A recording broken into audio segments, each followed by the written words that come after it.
We go to the Eastern Cape now, to the tiny town of Whittlesea, which has big plans for its very own agri-processing zone. The Lukhanji local municipality, in partnership with the government and the private sector, hopes to succeed in creating a special economic zone. Our SA Decides team is in the area this morning to tell us more. Very good morning to you, Nomusa. Thank you for joining us. Talk to us about this is it a project that's happening in Whittlesea and how it's helping the economy in this municipality? Thank you so much, Audrey. Well, Whittlesea is the smallest area within Lukhanji local municipality, which falls under the Chris Hani district municipality. It is just 37 kilometers south of Queenstown, but also it lays a claim to the first registered wine estate in the Eastern Cape. Being as tiny as it is, this area hosts one of the biggest irrigation schemes in the province. The land in this area is irrigated and fertile. We are in this place called Shiloh Irrigation System. With me, I have Mr. Sabata Masoka, who is the manager of the irrigation scheme, as well as Mr. Selbon Kekane, who is the chairperson of the Maime Primary Agricultural Co-op, who are going to give us more clarity on this project that is taking place here, one being the dairy farming enterprise. Mr. Kekane, can you kindly explain to our viewers at home the background of this project, the one we are at, particularly the dairy farming, and how it has assisted the community of Whittlesea? Enkosi mama, ndiyabulela. Njengositsho le dairy to apha siqale ukuyenza ngo-2009. Yaze ke ngo-2010 yaba siyaqalisa usenga ubisi siye soluthathe ke soluse kuClover Bay. Olunye selithengisa apha local for abantu apha ekuhlaleni. Sinabo abantu abasebenzayo apha njengoba nibona ezi-tractors phithizela apha. Abantu esinoba sebaqeshile kwesi scheme esi scheme ke ezisebenza ile dairy sibe nala vineyard siyenzayo pha.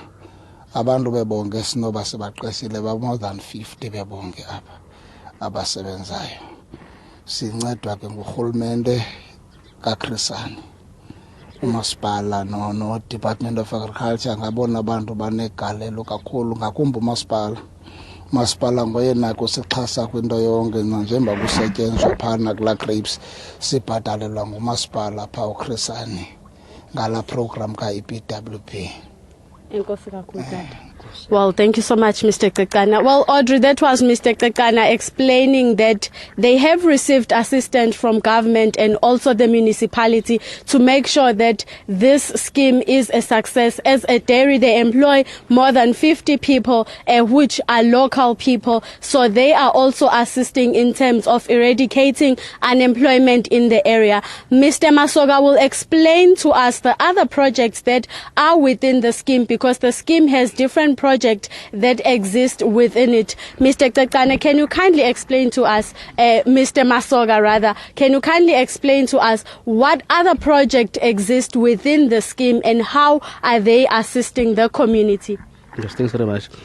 Within the scheme, we've got, for now, 2 projects that I think are anchor projects. Mr. Kekane has just told you about the dairy and the east background. We have just started with a vineyard project, which is in its 4th year now. We have earmarked a plot which is about 15 hectares. We have already harvested 7 hectares of such, and the produce is in Cape Town now as we speak, being prepared for wine production. The idea behind the establishment of a vineyard is for the scheme to have a cellar in the premises, so that the projects that we are having can grow, and also the entire community can benefit with our projects. So far, both projects are very positive. They have steady growth. The dairy is doing exceptionally well. Even the vineyard, the produce that we got is high-class quality grapes. We believe that come next year, during a harvest time, we might be ready to do our very own, which I think is going to be a very historic move, considering that this is a cooperative movement, this is a cooperative project. If you think for yourself, I don't think there's any cooperative in South Africa, for that matter, that already is in this position. Now, if we get our ducks in a row and get everything right, we will be the first cooperative that grows and makes wine, which I think that alone goes back to say government has really assisted this part of the area. Not only Shiloh, other irrigation schemes in the region are also doing well, but without the support of both the municipality and the Department of Agriculture, we wouldn't be this far. Thank you so much, Mr. Masoga. Well, Audrey, I won't say much. Mr. Masoga has explained that the schemes are doing very well, which is positive for the community, because not only they can be assisted in terms of jobs, but also should the municipality succeed in developing this area into its own special economic zone, particularly for agro-processing, where, for example, when they produce milk, they can also process it to other products like cheese, like maize, rather than having to take the milk to Port Elizabeth and get it processed there and then also buy back the products. So they can benefit as well. The community can buy products at a cheaper price, and also they can be able to employ more people. But this will not have been a success without the assistance of the Chris Hani District Municipality, also the Department of Rural Development and Agrarian Reform, also Amadlelo Agri, and of course from Mr.